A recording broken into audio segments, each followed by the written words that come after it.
go through chapter by chapter just to kind of recap everything that was in it very briefly, and then if there are things that, thank you for the likes, if there are things that you can remember that you wanted to discuss that we didn't get a chance to talk about while I was doing the reading, you can hop in, and this is going to be like a complete discussion. I'm not going to be reading the book again. We are going to have an actual discussion about what is in the damn book, because while I was reading, yes, we did have a little bit of a discussion, but not as much as I would have liked, just because I was kind of on a time limit every evening. You know what I mean? Like, I didn't want to, I wanted to make sure that we got through the pages pretty quickly.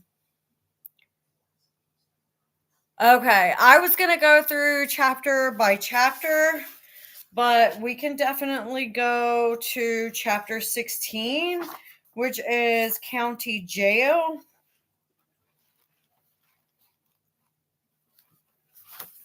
Okay. Let me look. This one says that it's the county jail part. So I don't think that this is where the jabbing is. I think the jabbing is in a different chapter.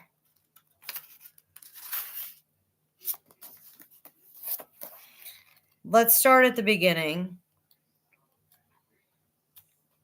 So let me quickly say that for this, hey girl, hey shorty pie. So for this to have been a memoir, I am honestly really disappointed in the fact that I didn't receive much new information than what we already knew. You know what I mean? Like, for this to be a memoir, I felt like it was lacking in newness.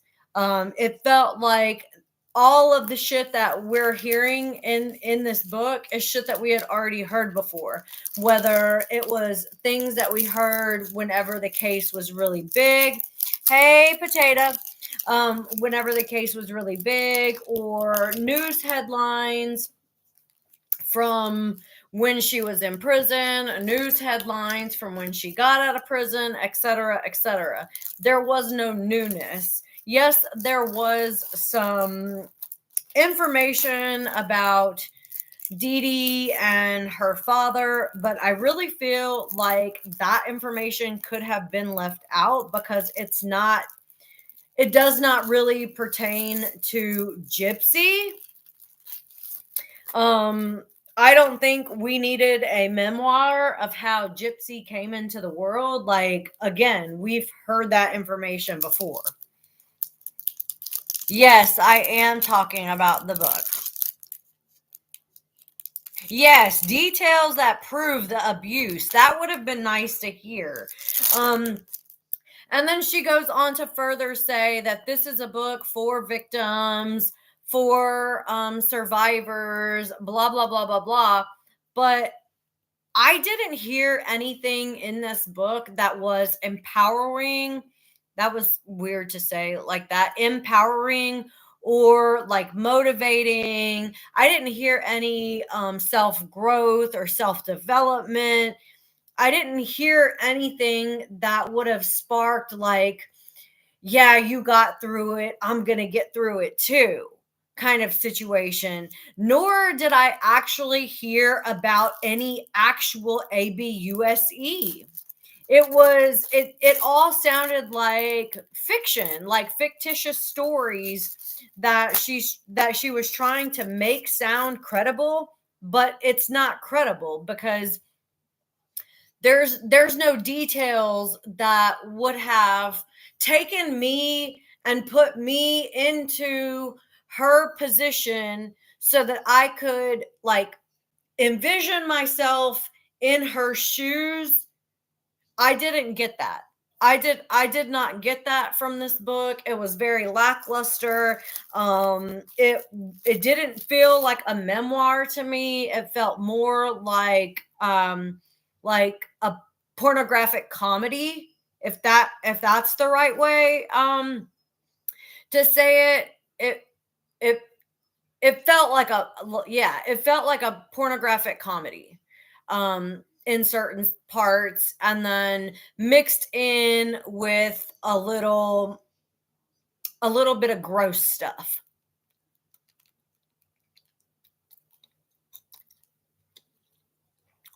I didn't know that. Shorty Pie, do you have that video? So somebody is saying that Gypsy admitted that the diaper thing was bullshit, and she did not actually wear a diaper.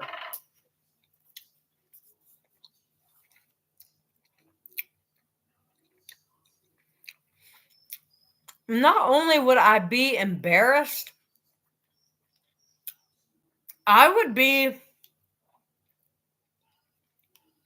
what's the right word? Because this is something that she wanted to share with her child. The details in this book, hey JJ, the details in this book is not something that I would ever want my kid to know about me.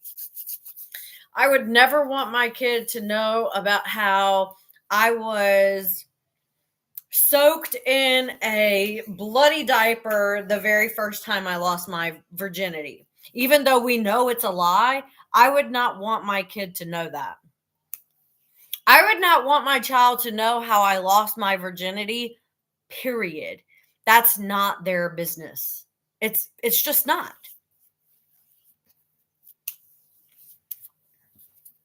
Yes, exactly. That's what I'm saying, Shorty Pie. This book is not a book for survivors.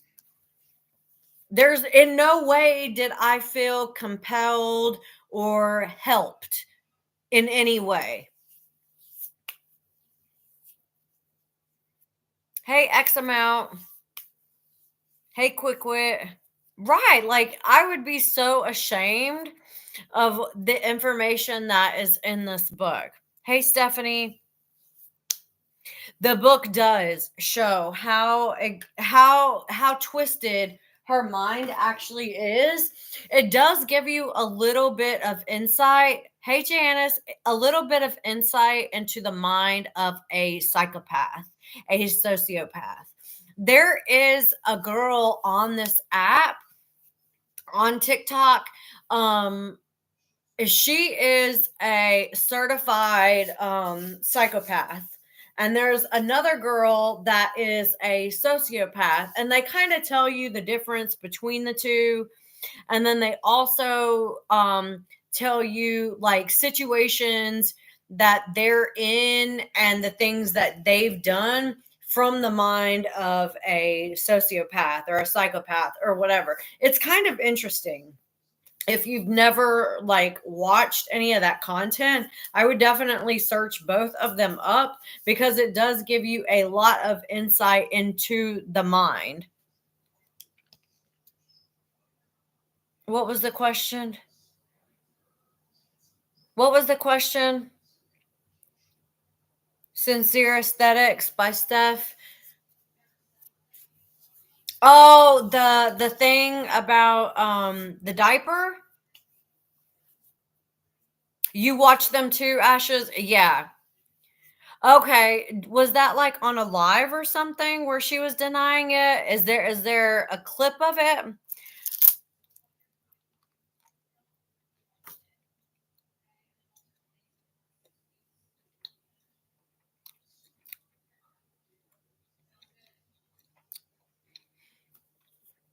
Halo, I have. That's how I know she is a psychopath. Okay. I'll have to go back and take a look at that. I don't remember seeing it, but if I'm being honest, I didn't watch very many of her lives. I get triggered by her. I get really annoyed, and I don't get angry. I get frustrated because can't for the life of me understand how people are so stupid that they believe this bullshit.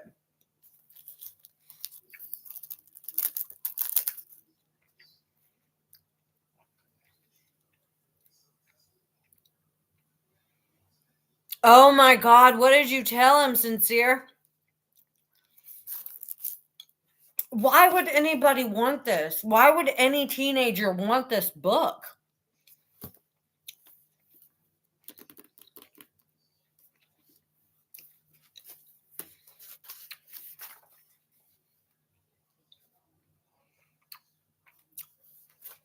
Okay. Chapter 1 talks about the fact that her mother was going to her throat open to do this supposed surgery on the larynx. Well, somebody commented on my YouTube, and they posted, it was a really long comment.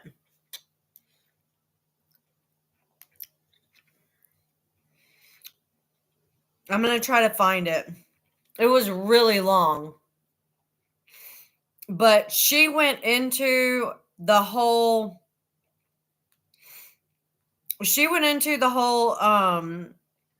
larynx surgery and that sort of stuff, and basically said that it would not have been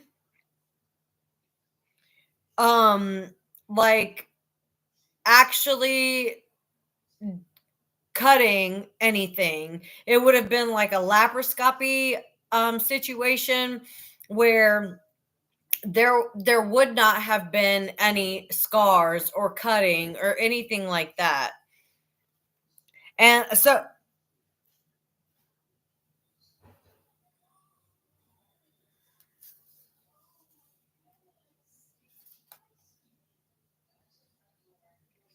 yes, because hey Sassy, she wanted her G tube out. And she also mentioned on Dr. Phil, hold on, I need to take my earbuds off so everybody else can hear you. She also mentioned on Dr. Phil that it was a surgery that she had over 20 times. So you can't have a surgery over 20 times and then say it was exploratory surgery. It's one or the other. Right. It can't be both. It can't be, oh, I've had this surgery 20 times before. Why do I need it again? And then in the book say it was exploratory, because those contradict. Exactly. She never mentioned this exploratory surgery because it's bullshit. Exactly. Yeah, 100 surgeries. Yeah, that was a joke. It's like I said before, I think she feels like the more shocking it is, the more either people are going to believe or be like poor Gypsy. Yeah, or be like poor Gypsy. She's been through so much. Oh my goodness, I can't believe it, everything she's been through. And just when we think we've heard the last of it, oh, here comes more. That should be a fucking sign to you that it is bullshit. Like, how much more of a sign do you need that she's lying?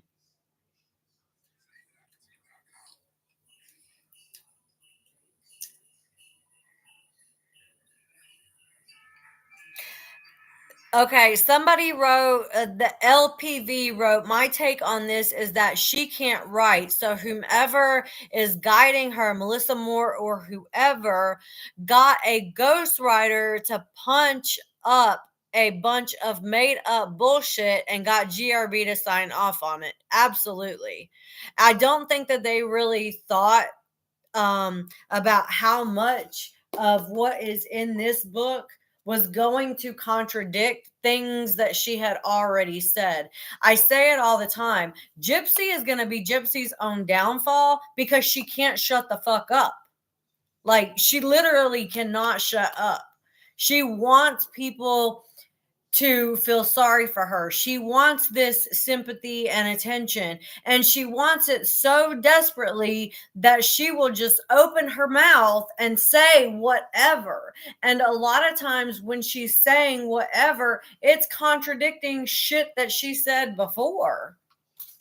She's not thinking it through. Her family should have really warned her that when she does these books, because there's 2 of them now, that the whole world, we're going to go look back and on the crime scene. Facts of the case. We're going to look back at the documentaries.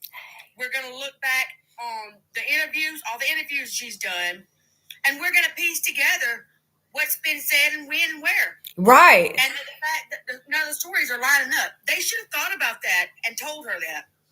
I think that, okay, let's just pretend that we are, without the internet. If we were without the internet and only going off of what she has said in the media and that sort of thing, and had absolutely no way to counteract anything else that she said, yeah, we probably would believe this. Because we wouldn't have any other way to find out that this wasn't true. Like, all these interviews where she went and she was like in LA or in Louisiana or this, that, and the other. Not all the time when you live in one city are you able to see the news in a different city. So with access to the internet, we're able to see everything that she does everywhere. But I don't think she's caught up to that mentally. I think that she feels like she's just telling us a story and it's not going to go any further. Yeah, everything you do in the dark comes to the light, and it's coming to the light. It's coming to the light slowly, but it is happening. It's a little annoying at how slowly it's happening, but it's happening. I just pray for that baby. That's yeah. Because that poor child is going to have to live with Gypsy as its mother. And then all of this, everything that she's done, the way people view her, like all of those things. And it is a very, very sad for that child. Ken will be the only one that can save that baby. And I just pray that he steps up and does it. Because if he does like Gypsy's daddy did and leaves, that poor baby is hopeless. Yeah. The baby will be hopeless. Yeah, for sure. Because Gypsy can't take care of herself. I don't think Rod and Christy can protect that baby from Gypsy, because as soon as she gets off parole, she can take that baby and go anywhere she wants. Yeah. I think that her family is trying to find a way to remove her from the baby's life. I think it would be best for the baby. Oh yeah, me too. That baby should go to an adoption agency, in my opinion. I agree, but do you think anybody would ever adopt that baby knowing that it's Gypsy Rose's? They would have to not know that it was hers. Yeah, they'd have to prevent that from being known somehow. Yeah, because I personally would not. I wouldn't either. Because as much of a psychopath as she is, all those traits would come onto the child. Exactly. And I think the baby has the same chromosome disorder as Gypsy, because she's small. Yeah, very small. And people were saying that Gypsy wasn't eating during the pregnancy because she didn't want to gain weight. She was afraid Ken was going to leave her, this and that. And that's probably true. She probably wasn't eating right while she was pregnant because she was worried about that. But she also knew that the baby had the risk of having the chromosome disorder, so she should have been eating extra to provide that baby with extra nourishment. So my question is, has anybody spoken to Raina since the book came out? Ken's mother. I know he's been on Morbid's panel before, but that was way months ago. I'm curious to see if anybody has spoken to his mother recently. Okay. Flawless Nina did a post, I saw it earlier, that said that Rena has dug into the case. She didn't before, but because of all the stuff that's been happening and said on TikTok, she has dug into the case. I don't know word for word what Nina had said. You have to go to her page and watch her video. She has me blocked. Okay. But it was something about that she has dug into the case. And she has a whole new perspective on Gypsy now. I hope so. I hope that means that she's taking it a little bit more seriously, because anybody can pretend to be who you want them to be over the phone and in front of you for an hour. You know what I mean? Like, I can pretend to be whoever you want me to pretend to be for an hour and then get off alive and be somebody completely different. You know what I mean? Like, it's for show. How she acts in front of everyone else is her act. It's not necessarily who she is as a person. I don't even think Gypsy knows who she is, because she's constantly trying to play different roles. I don't think she does either. I think her whole world, she tries to live in this fairy tale. Yeah. And even in the book, so I found another lie in the book earlier and made a video on it. Even in the book, when she was talking about going to the Kansas City Chiefs game with Ryan and having this like magical moment, it sounded like a fantasy.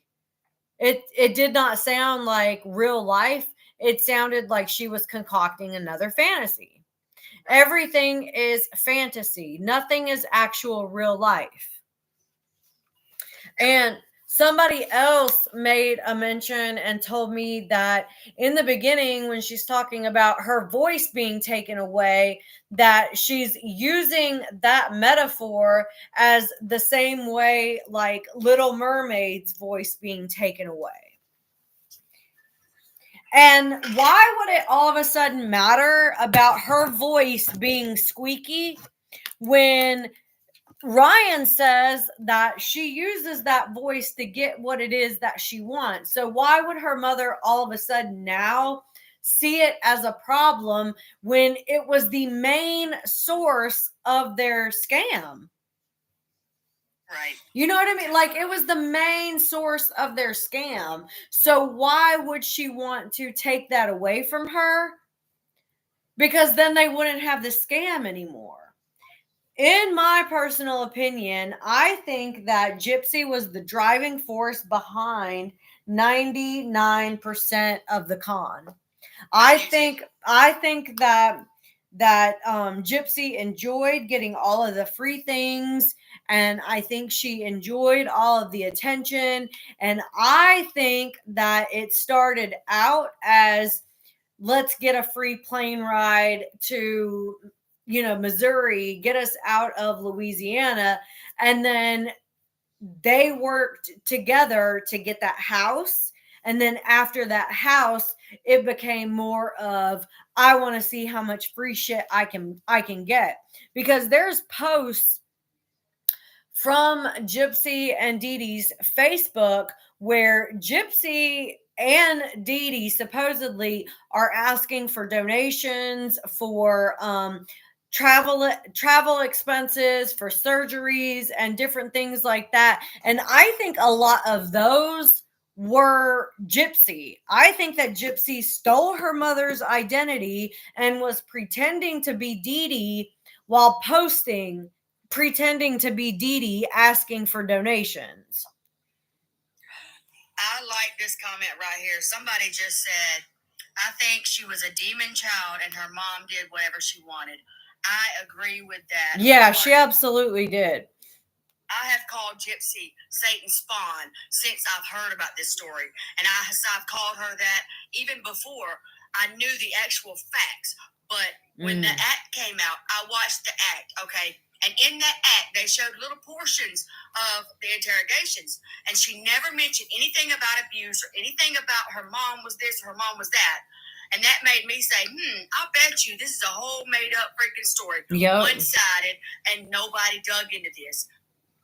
And when I started digging into the case after that, I haven't watched none of the documentaries at all because they're lies. Exactly. And I figured that because it's all a one-sided narrative. They're only hearing Gypsy's, narrative, and they're going with that, and it's all bullcrap. The act was kind of the only one that didn't necessarily portray Gypsy in the way that Gypsy wanted them to portray her. However, with that being said, hold on, I'm coming right back. With that being said, the act didn't really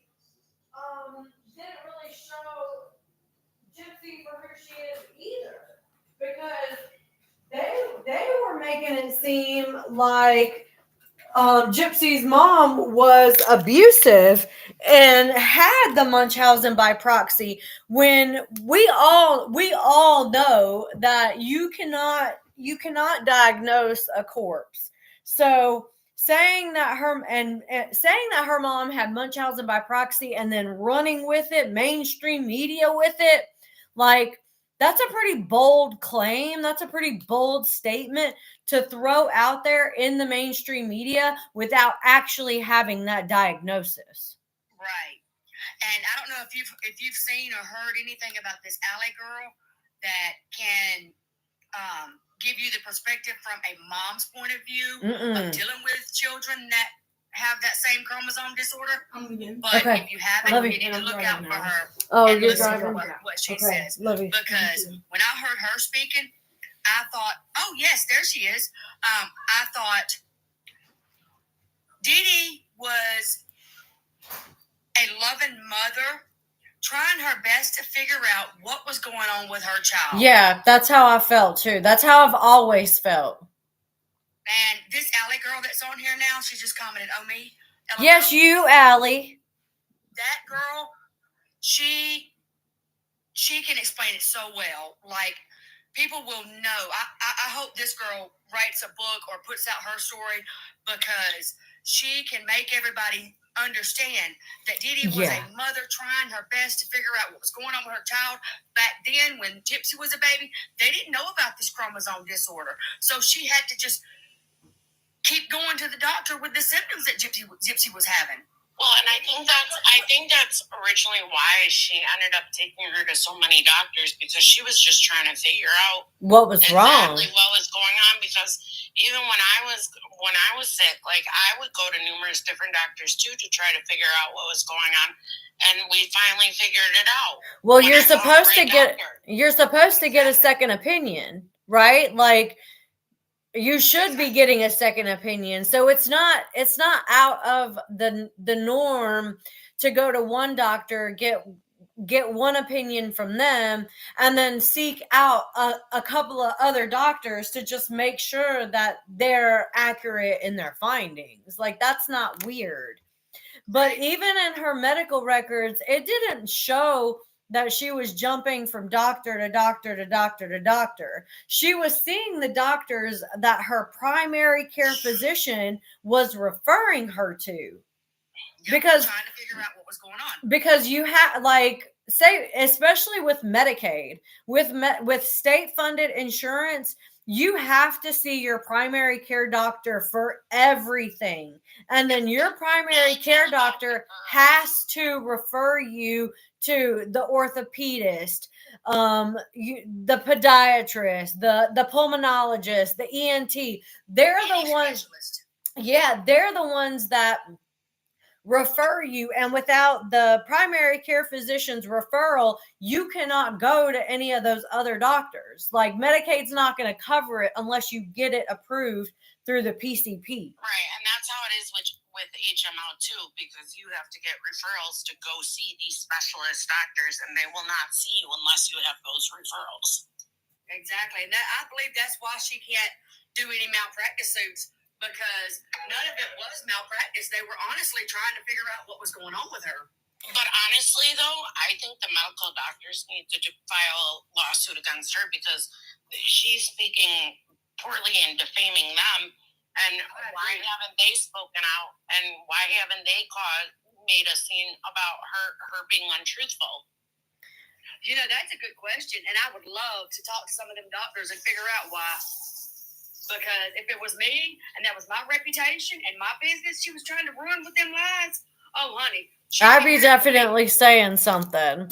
So I've mentioned this before, that I've spoken with Nick a couple of times. I really wanted to send him the PDF of this book to kind of get his opinion on it, but it wouldn't let me attach it. Like, you're not allowed to attach any outside information. You can attach like a birthday card or something like that, but you can't attach outside files. Question: does the jail read all his emails? Yeah. Yes. Okay. Yeah, they read everything. That's what I assumed. I just wasn't sure.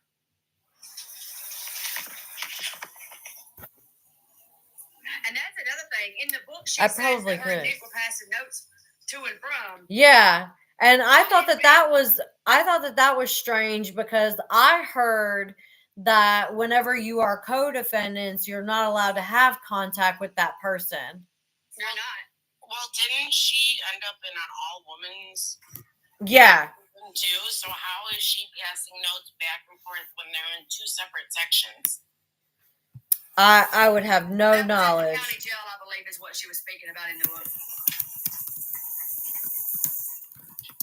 Before they went to prison, they were at the same county jail. Well, I mean, she's still trying even now get in contact with him, so it doesn't really even surprise me that she was contacting him while she was there, because she's still doing it to this day, trying to get information to him.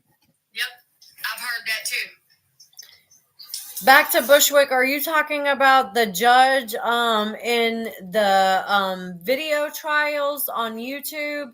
I didn't really pay much attention to him.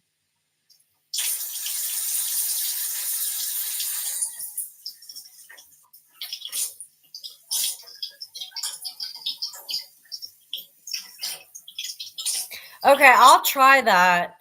Somebody said that I could probably try to mail him the book. I do think that he has the right to see what's in it, because she continues to defame even him.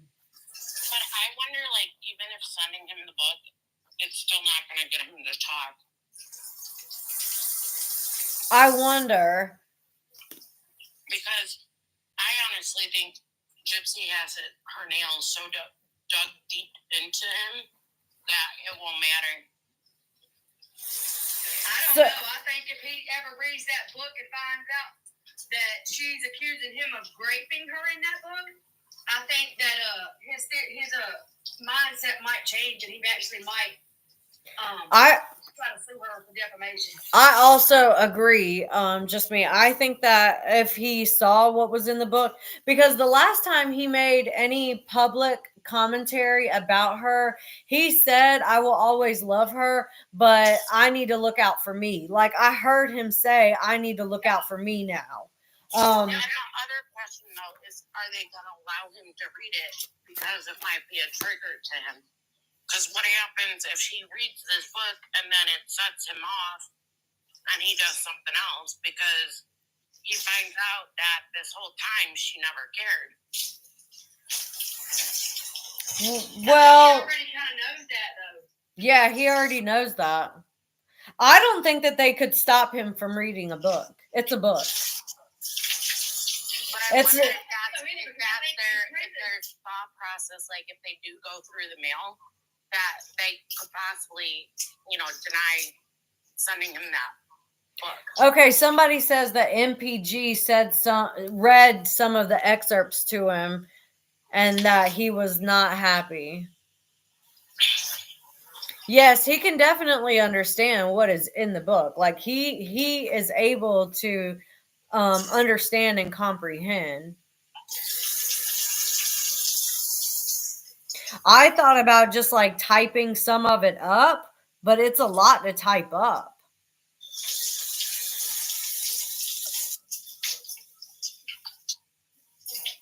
Yeah, I do think that you're right about that. Dare to be different. That she wrote all of these horrible things about him to try to ruin any chance of him getting another trial.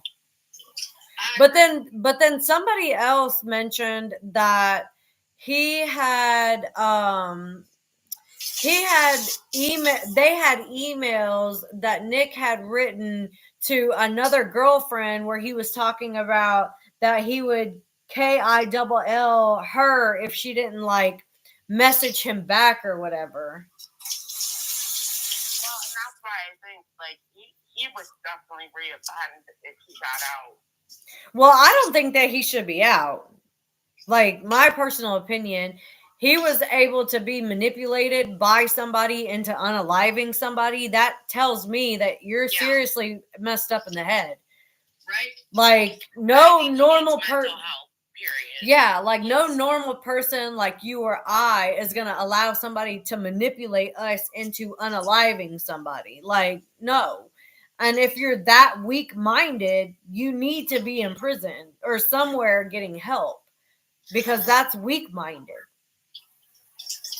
And I think most people feel that way, honestly, about Nick, is that, like, he deserves a chance at a free trial, but he also deserves the help where he needs to be in a mental facility. Yeah, I think so too. I do want to talk about the chapter in which she talks about her grandfather. You do not have to say if anything like that has happened to you. Your anonymity here is yours. But I do want to just ask. Last night I was talking to a friend who had gone through that, and she said the process was gradual. It was not like one day this happened and then the next day the assault happened. Like it was a grooming process. Yeah, like it was a gradual process. But the way that Gypsy describes it in her book is like it all happened in the same day. That's because Gypsy is not a true victim and she doesn't know how it really works. Well, right. That's the thing with her is I know she's taken several stories from different people too. And another one was with that Amelia. I really think she did take hers. I think so too. I think so too. So many different stories, and she's lumped them together that none of it makes sense. Okay, and then there was another person who mentioned the clawfoot bathtubs. You know, those are really old style bathtubs, and they're not very big. They're tall, but they're not very like wide. Right? Like not big enough for 3 people. Right, definitely not big enough for 3 people.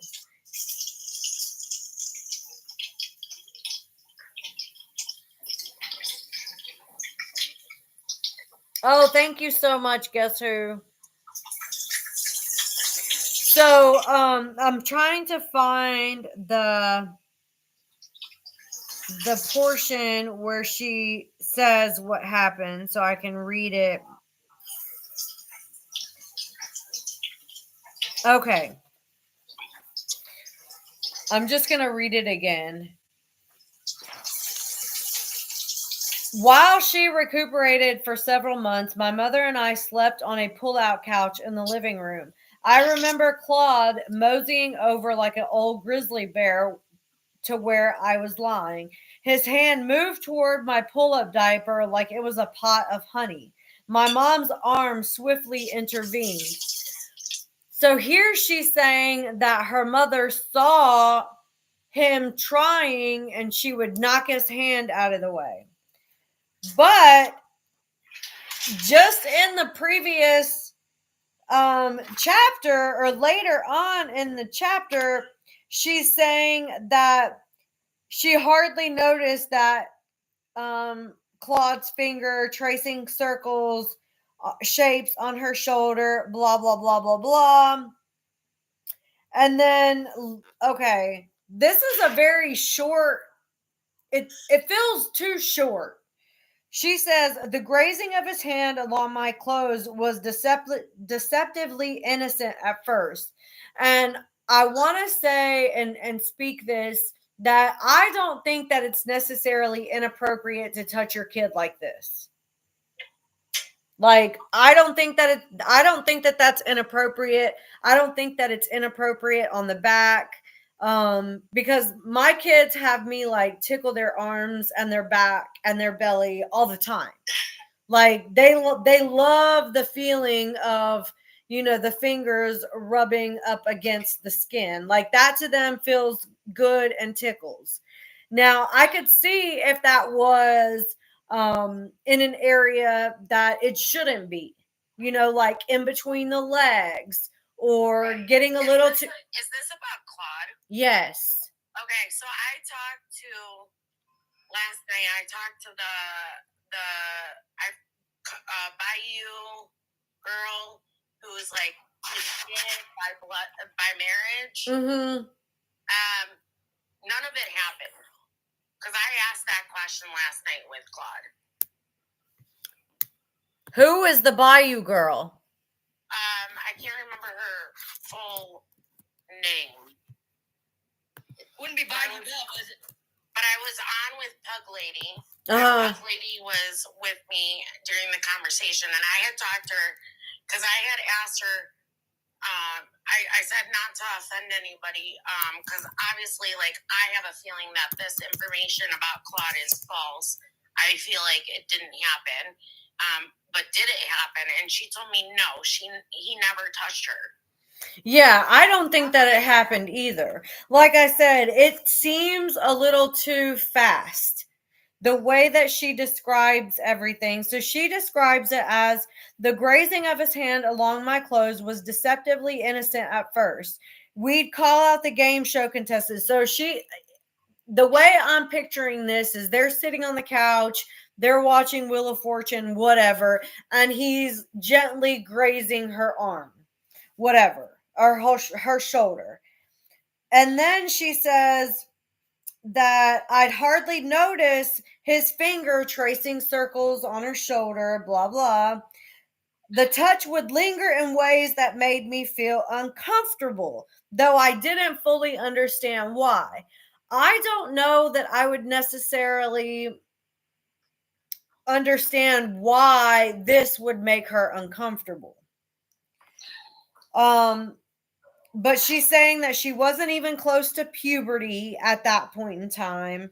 And that one day while watching TV, that he scooped her up and they went into the bedroom and he just did the thing. Yeah, it doesn't happen like that. I'm here to tell you, it does not happen. That just sounds to me like too fast. Usually the person who is doing that is usually sneaking into the bedroom. They don't just whisk them. Well, they start with accidental touches first, where it seems like an accident. Right. In the inappropriate area, right? Exactly. Yes. Exactly. Yes, exactly. Yes. I can speak on this. Trust me, I can. And I'm sorry that you can. You never deserved that to happen to you. And it irritates me to see her little fake telling these kind of stories, because You're sitting here telling these kind of stories when you don't even know the proper way they go. Right. Like, if you're going to write a book about it, you should at least do some damn research. She should have done some sort of research, but maybe she felt like that small amount of research she did in group therapy was going to be enough to suffice the reader and make it believable. I agree. Like the whole book, the way that the one with the hearts that is writing, I agree. The way that she writes the whole book, it doesn't even talk like a survivor. It's just it's like hot and spicy almost. Yes. You know? It's almost like she not making a mockery of it, but she's almost trying to sexualize what happened to her as if she liked it. Yeah. And if she was a true survivor, I mean, she wouldn't even really be able to speak about it. Exactly. Like that. Exactly. Yeah, like it was a fantasy of hers that that's what this happened. Like, yes, like she was like yeah, like she wanted it in her mind. She was mentally wanting it to happen, and this is how she envisioned it would happen.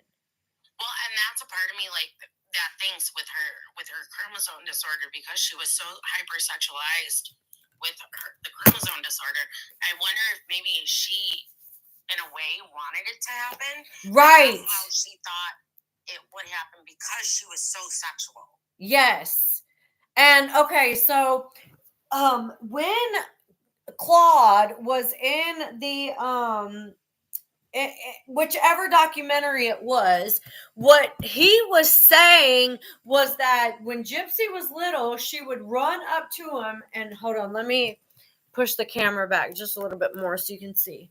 She would run up to him. Now you got to think that she was pretty small. I'm 5'2", so at 5 years old, she's probably coming up to about right here, exactly in the.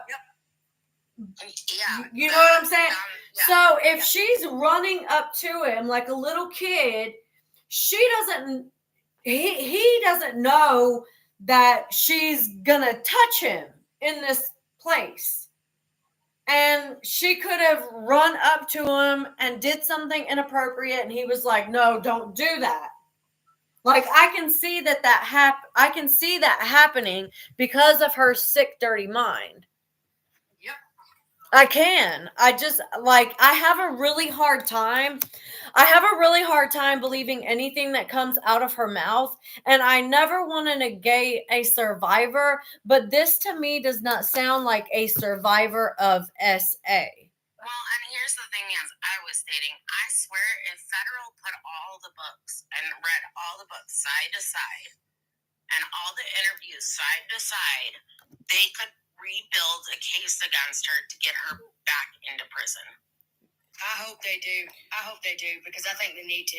I don't feel like she is mature enough to be out here. It's not even that she's mature enough. She needs to be in for life, because the fact is once she gets off of PO, I'm telling you, she's going to be so jealous. Once that baby is born, something's going to happen to that baby if they don't take it away. I guarantee you on my life. I agree. So I think I agree. I think that Gypsy needs to be in a facility where she can get round the clock mental care, because she is not stable in her mind at all. Like she lives in a fantasy. Yeah, she lives in this world that doesn't exist. And it's like I said in the video that I made today, I don't know if Gypsy has multiple personalities. I don't know. I don't know what's going on with Gypsy. Gypsy probably doesn't even know what's going on with Gypsy. But the little bit of psychiatric care or therapy care that she's getting out here is not enough. It's not enough. Honestly, though, from day one, I thought Nick and her both had personality disorders. Yes. Just because the way that they would describe the other personality, it made so much sense. It sounded like they were real people. Yeah, exactly. And even when Nick was talking about Victor and all the and in all of his interviews, like, it made so much sense. And the way that she can flip a switch going from this one person to a victim, it just would make so much sense if she did have it. Yeah.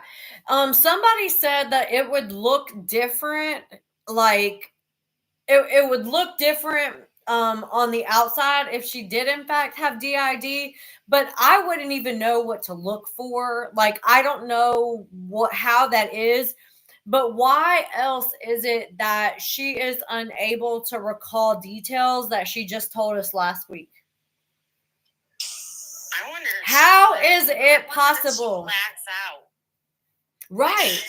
During some of it, because I mean, it's a possibility where she could not remember if she is like in a manic episode. If she does have something where it's manic, do you know what I mean? Yes. So if that's the case, though, she would say, "I don't remember," because a lot of my childhood has been blocked out. Like, I blocked out so much of my childhood that I barely remember anything from my childhood. Because you going into a mental hospital to remember some things of my childhood. Because you've like disassociated. You've disassociated from it. Well, you've disconnected from it. Yeah. Because you don't want to remember those parts. But she seems to recall, the things that she recalls at 4, 5, 6, 7, 8. Most people who have experienced severe trauma can't remember past a certain age. Exactly. Like, they can't go that far back. Like, I don't remember shit before I was 8 years old. Nothing. I have no recollection. I mean, my childhood was not easy. I was abused mentally by my mom, so I understand a lot of it was mental abuse, and I like my whole childhood. I do remember, and I don't remember. It just depends on the situation. So people are saying that on YouTube, they're saying you don't forget the truth. It's harder to remember the lies because the truth you always can recall. Exactly. And that's the reason why she's having a hard time remembering things that she said, because they're lies. Well, yeah, obviously. She can't remember what lies she's spoken about. Yeah. Yep.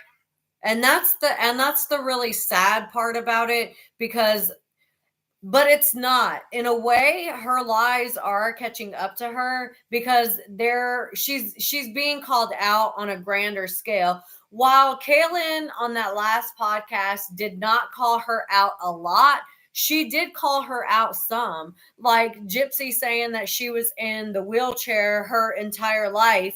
And Kaylin was like, "Oh, so you must have lost muscle mass because of that." And Gypsy was like, "No." Well, anybody can go to Google and ask Google, if you're not allowed to stand up at all, you would definitely lose muscle mass in your legs, correct?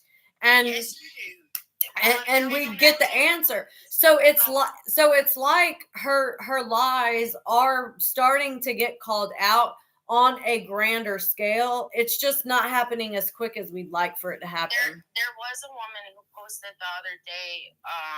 I don't remember what her name was. I just was looking at the video, and it was about Gypsy Rose. It was calling her out, and it was basically her saying, like she was banging on her leg, and she was showing her. Do you know what? Yeah, I saw that video. Yeah. Banging on her leg and saying, "Hey, this is what muscle loss." I saw that video. And that she was only without access to her legs for like 6 months. I think it was a year, if I recall it correctly. Okay, 6 months to a year, right? I was in a wheelchair in 2020. I was in the hospital for 3 months, and when I came out, I was non-weight bearing still because my legs were broke. I broke almost every bone in my body with being shattered from the hip all the way to the floor. Okay, so it took me probably 2 years to be able to walk with a cane. And the amount of muscle that I lost during that time was ridiculous. Well, and I was on a certain medication, and it actually ended up giving me seizures and walking issues. And I even lost muscle mass due to that. And it took me almost a year to gain back the ability to fully walk correctly. Right. And when she got arrested, she was just walking around like it was nothing. That right there tells you that she was walking the whole time. Because if she was not walking, where she's sitting up on that ledge and then she's jumping in the Oh, snow yeah. pretending like she can't even walk. Yeah.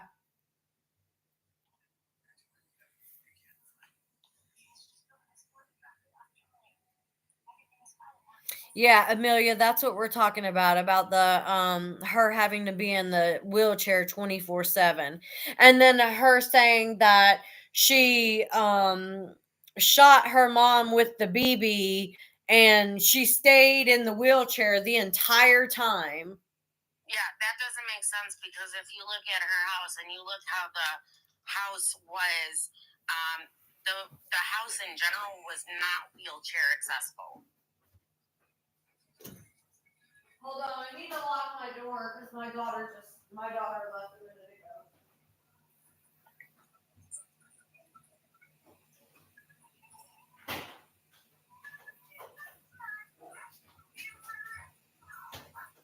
Well, and that's the thing is like with survivors, Mary, it's hard for people to talk about the certain issues, and it does get emotional.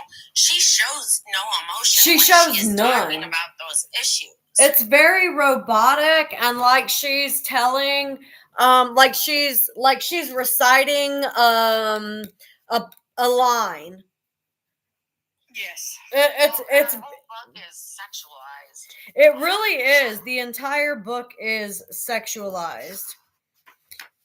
I never She was trying to write 50 Shades, but I don't know. And then she talks about how her mom cut herself. It's just I don't understand why it, like I said, if this is a memoir, why there is so much talk about the shit that her mom and dad did. And it doesn't even sound like something Deedee would do from the things that we do know about Deedee that were discussed by other people, not just by Gypsy. She doesn't seem that heartless. no. So it just seems like I feel like I've gotten to know her through like the Petrie side family when they've talked about her. So it's like you're hearing so many different things by different people, especially from the side that wants that money, like Christy, Rod. You know, they're all in it for the one thing, which is the money. And they're the only ones ever speaking poorly about Deedee. And then Gypsy said in that interview with Kale, "Oh, well, I don't like people to put labels on me, so I don't put labels on other people," but has no problem labeling her mom with Munchausen by proxy. Right?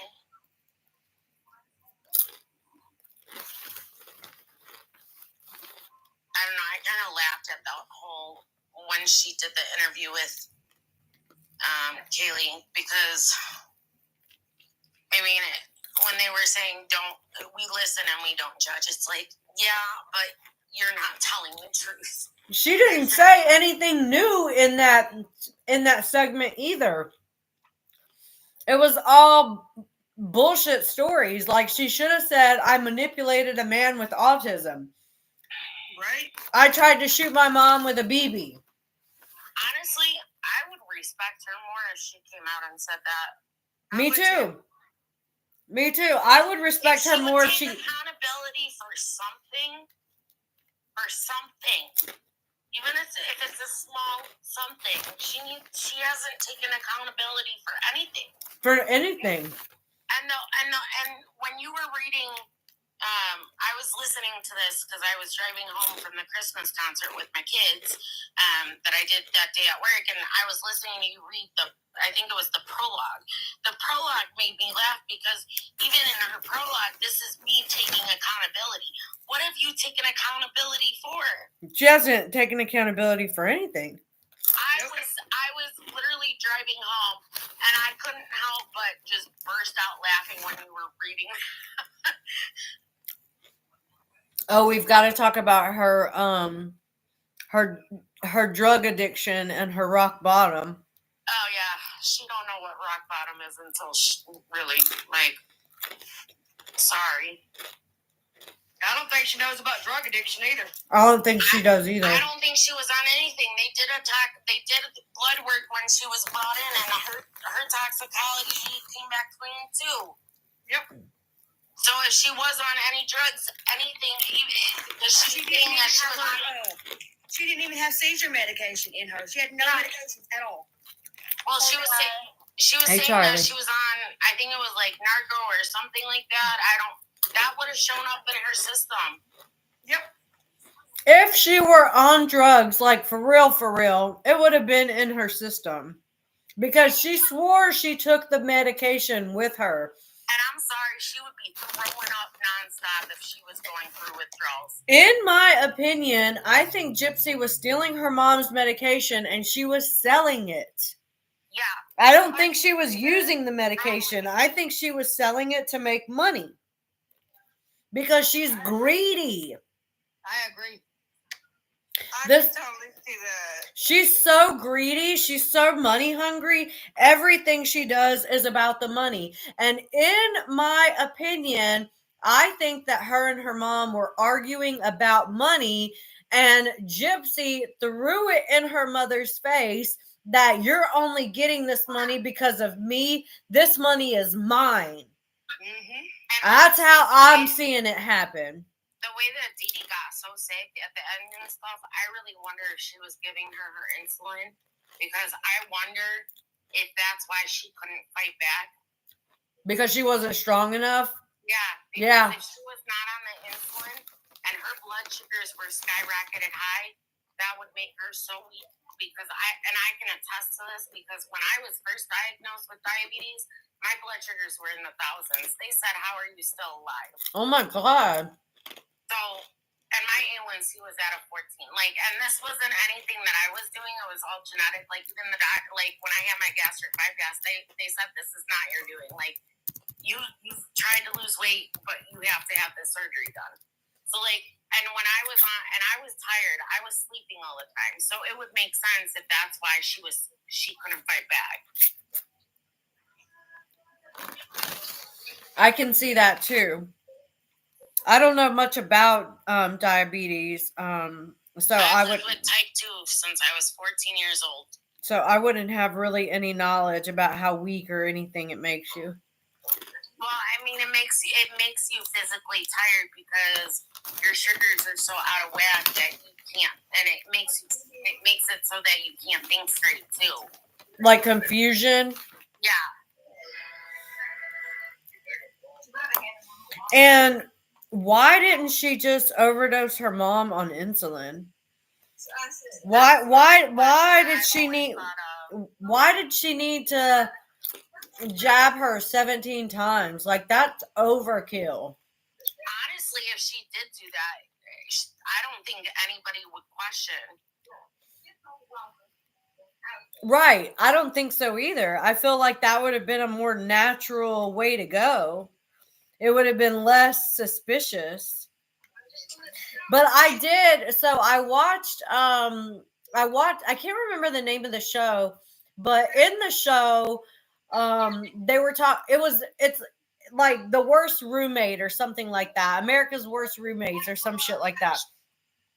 And the roommate was trying to unalive her other roommate by giving her too much insulin, and sent her to the hospital 5 different times, because each time she gave her too much, it didn't do the job. It didn't unalive her. It just made her really, really sick. Well, what it does is, So when your blood sugar drops super low, you get shaky. You get it doesn't. It's not a fast process. So it takes time for your sugars to fully drop. And so like, and the insulin, like, I mean, you would have to give her a high amount of insulin in order for it to take. Yeah. Because if you give her just a low dosage, it could drop her sugars a little bit, but then her sugars could go straight back up.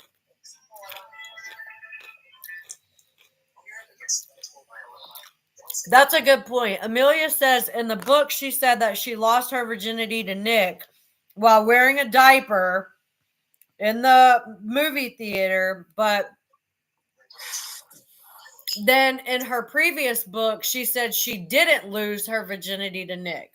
She claims that she lost it to Dan somewhere because even Dan went to court and said she was the one that introduced him to that lifestyle. Yeah, to the BDSM. Yes. That does not surprise me at all with her.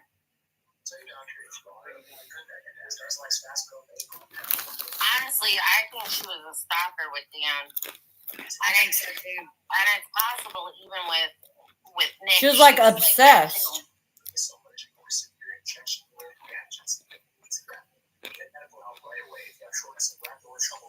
I'm not even sure that she lost her virginity to Dan, though. I think she might have lost it before him. I think so too. Who goes into the BDSM lifestyle right away? off the rip? You know what I mean? Yeah, like right away.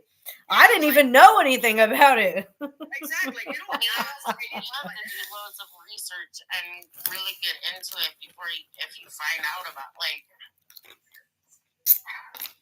Honey, I was a grown woman before I learned of that. Me lifestyle. too. And I learned of it through Gypsy's story. I learned of it through that movie, 50 Shades of Grey, and I didn't watch that movie until like 3 years ago. I'm 40. I'm 41.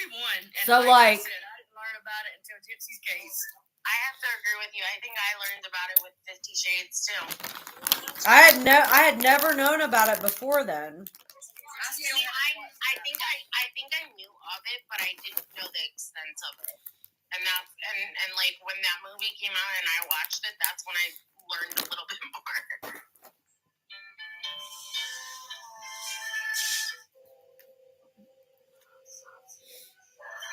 Oh, as far as the next book, because my page is mainly about narcissism and exposing narcissism and that kind of thing, I think the next book that I want to do is I'm Glad My Mother Died by Jeanette McCurdy. I hear that that's a really good book. So I'm going to start doing that book probably after Christmas, because I don't think that it would be fair to try to, have a book club the week of Christmas when everybody's trying to spend time with their family and stuff. I'd definitely be interested in reading that though. Everybody says it's really good. I've never read it, but I know that the way that Jeanette has described her in interviews, that it sounds to me, like she was probably a narcissist, very controlling, very manipulative. Some of the same features that we see in Gypsy and in Deedee. While I feel like Deedee didn't really use her manipulative tactics to try to hurt people like Gypsy does. Gypsy tries to hurt people with her manipulation. Honestly, I think Deedee just started something and then Gypsy basically tried to finish it because, I think what Deedee was trying to do was harmless little things, and then once Gypsy got her hands on the lifestyle of getting free stuff, it became more of what can I actually get away with.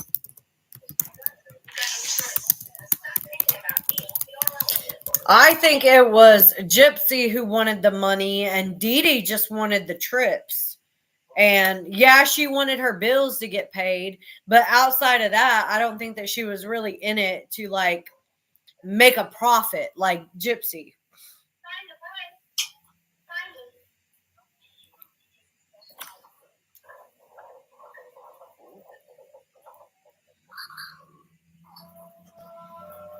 Miss Anonymous, I'd like to know what happened to that other knife. Because apparently everyone has said that she had two knives. I thought the other one was under her bed or something like that, if I read that correctly. Wasn't it in the house? So it was found? I believe the second knife was found. I think they found a total of 4 knives when they were going through everything. Like actual... I don't know if that information is correct, but I recall them finding more than one knife that was in the house that could have been a potential. Because I remember looking at the crime scene photos and seeing pictures of like the drawers in the kitchen, and none of the drawers in the kitchen looked like they had any knives that were suitable to do a crime like that. No. Like little steak knives type shit. Like nothing serious. Well, I seriously want to know how David got into that house, because it wasn't certainly through that window. Oh, yeah, for sure. It was not through that window. He's way too big of a guy. He's way too big, and he would have knocked out over half that stuff. Yeah, there was... I think they tried to make it look like it was a break-in, which is why they put... If you look at the photos in the kitchen, all the stuff is pushed up against the back door like they were trying to keep somebody from coming in. Yeah, to keep somebody from coming in that back door. There was a lot of stuff in front of that back door. So if he had tried to go in through the window or anywhere like right in, or even the back door, shit would have gotten knocked over. Yeah. So it don't make sense. And he would have definitely, if she was, let's say she was not deceased on the 9th, and because they can't really process when she passed away, there's not really a certain time or death because of how long she had been sitting there. Right. Of course she mailed the knife to Nick's to frame him. My blanket just got caught on my nose ring. The knife that was mailed was the one that was that they had used, that had both their DNA on the actual knife, which is how they were able to determine they used it. So that knife was mailed to, which is another reason federal could still charge them, because they mailed it to another state. The petty fetty, I don't know, because if the knife was mailed and it had her address as the sender, then technically she sent it to him, which would have meant that she should have been charged with a crime, not him, for mailing it. Well, his whole case didn't make any sense to begin with. It really didn't. Gypsy is so calculated. Everything she does she does it for a purpose. Oh yeah, it's very calculated. I don't know why they offered her the plea deal they did, because honestly, even with as much evidence as they did, she would have gotten death. Yeah, because it was political. Whoever it was that did the charging was up for election. Well, no, that I know. I know it was all because it was election year. But even still to this day, don't understand how she only got 10 years. Like, that's still not even long enough. It's not. I agree with that. That's what I'm curious about. You got to look at it from the DA or whoever it is that does that. The charging of it. From their perspective, though, that whole town had been bamboozled with Gypsy being in a wheelchair and just the story they were portraying about Gypsy being Sick. So it was a pity deal then. Yes. And they were afraid that if they took the case all the way, then that person wouldn't get elected because people would attack that person and be like, "Why are you doing this to her?" These are the town heroes, Yes, kind of yes. thing. I'm actually curious though of how much, if she had gone to trial, how much more evidence would have come out against her. Oh, they have so much They would evidence. have buried her in evidence. Yeah, they would have buried her in She would have evidence. got death row. Those text messages alone are very, very damning. And I know that she went on the podcast and she said that there were messages between her and Nick that paint Nick in a negative light or whatever. But when you look at those messages, it is very clear who the aggressor is. Right. I've read all the texts. Yeah. Because they're all over Reddit and you can read them. And then, not to mention that they were communicating through multiple different social media. They were communicating through text. They were communicating through Facebook. They were communicating through that dating website. So like they were having different conversations through different platforms, and with all of those, I'm pretty she's claiming that we would see Nick's dark side, but I still don't think so. But and that's another thing is, how is she able to get on with the crime being that she was basically, it was basically with social media, how is she even allowed to be out and to be on social media, even if it is for work? Like that doesn't make sense to me. It doesn't to me either. I don't know that if I were her, for those purposes. if I were her parole officer, I wouldn't allow her to work online. Like, Exactly. I wouldn't allow that shit. Like, you committed your crime through the internet. You're definitely not getting on the internet. And she's getting away with so much because of the lifetime. Like, she should not be able to travel the way that she's traveling. So essentially, these Lifetime cameras are going to go away. Right now, Lifetime is protecting her because she is their asset. She is their money maker. They're making money off of her. So they are going to protect their asset. That's the reason why she is getting away with the things that she gets away with. But if we all band together and we don't watch the show, we don't pay attention to her channel, then she's not going to get renewed. They only renewed her. I know I really don't want to watch the show, but at the same time, I'm so nosy that I just really want to. You got to watch it through somebody else. Don't watch it through Lifetime. You got to figure out how to watch it through somebody else. If you feel like you have to watch it, watch somebody who's live streaming it. Yeah, I mean, I could find clips of it and stuff on probably TikTok. Well, not if it gets BANNED. I think it's gonna take time for that to happen. So just everybody try to watch it through somebody else who is streaming it. Conspiracy, she streamed it last season, so I'm pretty sure she's gonna stream it again. So just keep up with somebody who live streams it and watch it through that person, rather than all of us watching it through Lifetime and getting the views and them getting the views. Because if they're getting the views, then they're going to renew her for another season. And as long as she is an asset to them, they are going to protect her as an asset. Yeah, that's true. Yep. So we collectively have to stop allowing her to be an asset. Honestly, I think also, like, in general, if we got together and we put our heads together and we put all of our notes, we could probably take it to a federal level and get her put back. Yeah, I think we could too. But that means everybody would have to stop being so negative towards each other and just be civil.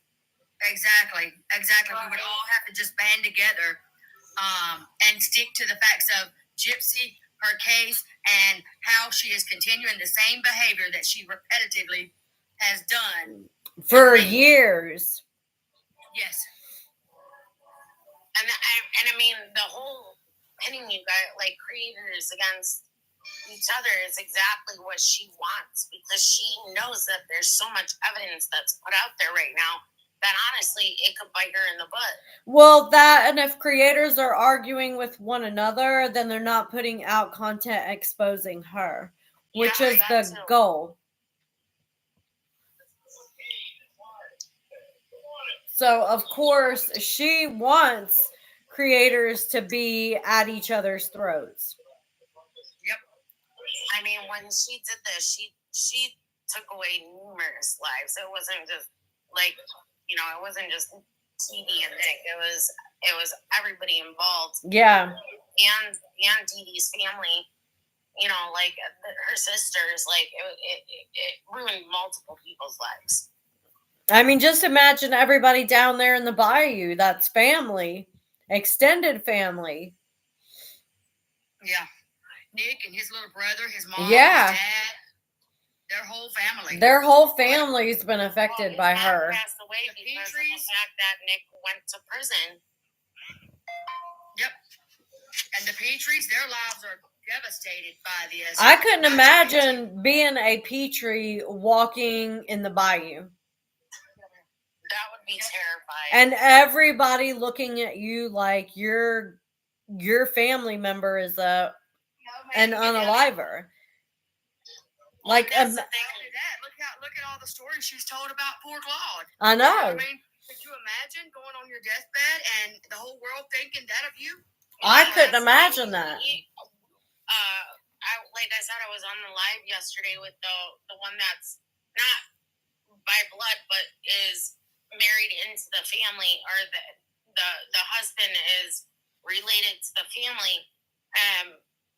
Like he has dementia at this point, so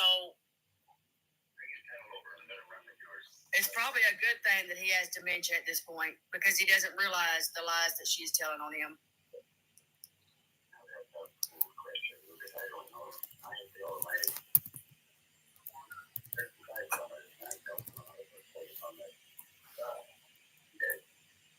Absolutely, she's going to reoffend. Yeah. Oh, she'll reoffend. She'll reoffend once this baby is born. I guarantee you.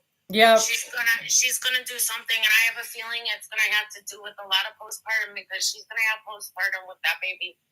It's gonna either be something to do with the postpartum, or it's going to be a fraud, some sort of a fraud. Yeah. Because she just can't help herself. Yep.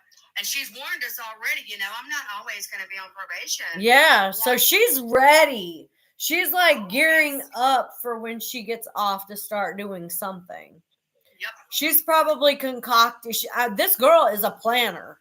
She is a planner. So she is probably right now planning for something as soon as she gets off. Without a doubt. Yeah, like she is a really good planner. If she used those skills for a good purpose, like she could really do something with herself, but she can't. Well, the fact that she had to make a video just to show what Nick had to do, like that should have just gotten her life in general. Exactly.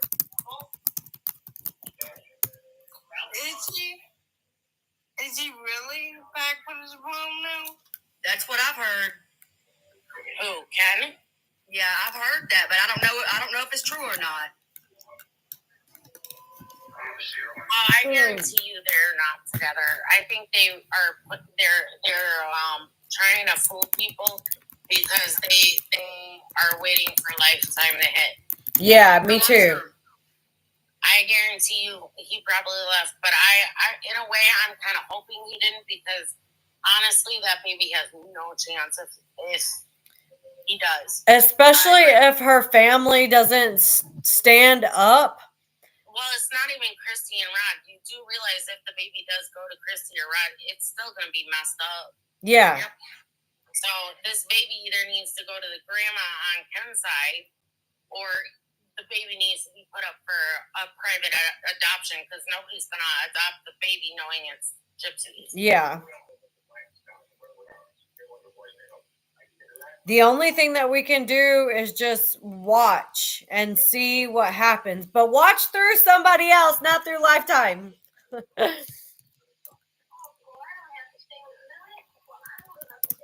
Christy, he's there for the moolah. Let's face it. He wants one thing and one thing only. That entire family wants one thing and one thing only. Which Right. Christy, I absolutely agree. Absolutely. Yeah, I think everybody is on that same like wavelength. Like we all know he's there for one reason and one reason only. I don't think he understood what he was walking into until it was too late. And you want to know my theory on Ryan and Gypsy? Yeah. I believe, honestly, the only reason she got with Ryan was because, one, she didn't want to live with Christy and Rod when she got out of prison. Yeah. However, I still believe that even before that, they had made a contract and a deal where she would marry Ryan, but she was still together with Ken. Oh, wow. I can see that happening.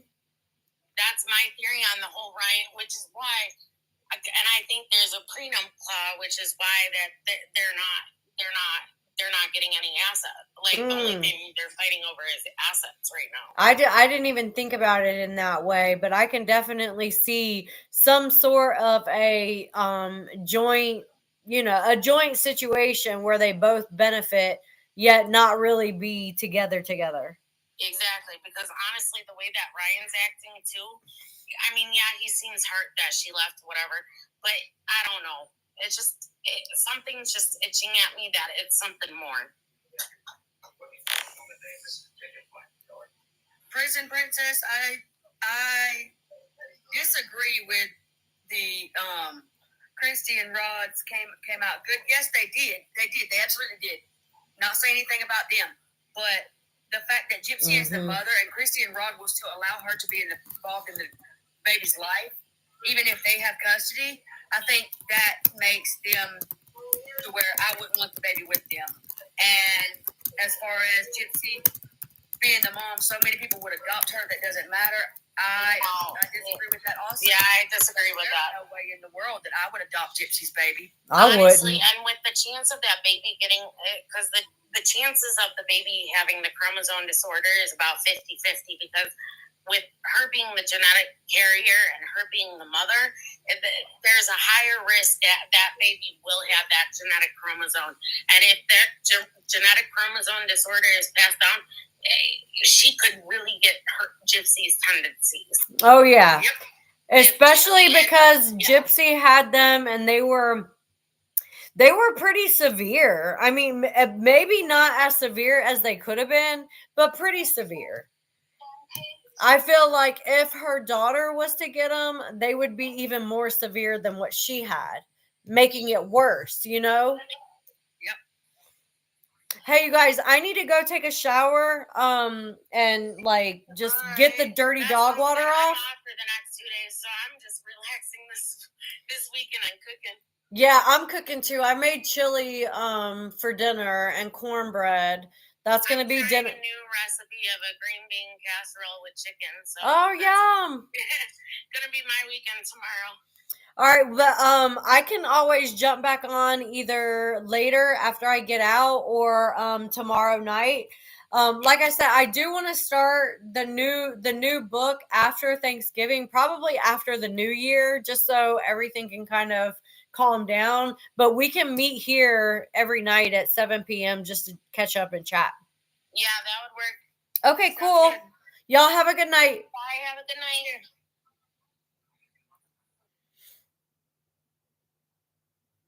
The child is definitely going to be her karma, Shorty Pie.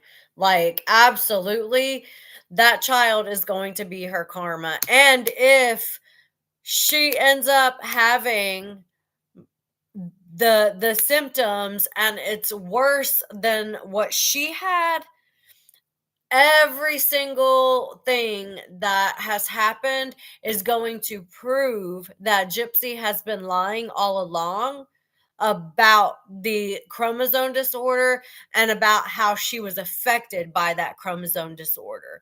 Because if her child is going to have to go through the surgeries, the physical things that Gypsy had to go through, everybody is going to see that it was all a facade, that it was all an act, and that is going to expose her on the biggest scale. And that's what we want. That's what we want. Do we want her child to be sick? Absolutely not. But we want her to be exposed. And if it just so happens that her daughter is sick and that's what exposes her, so be it. Like, so be it.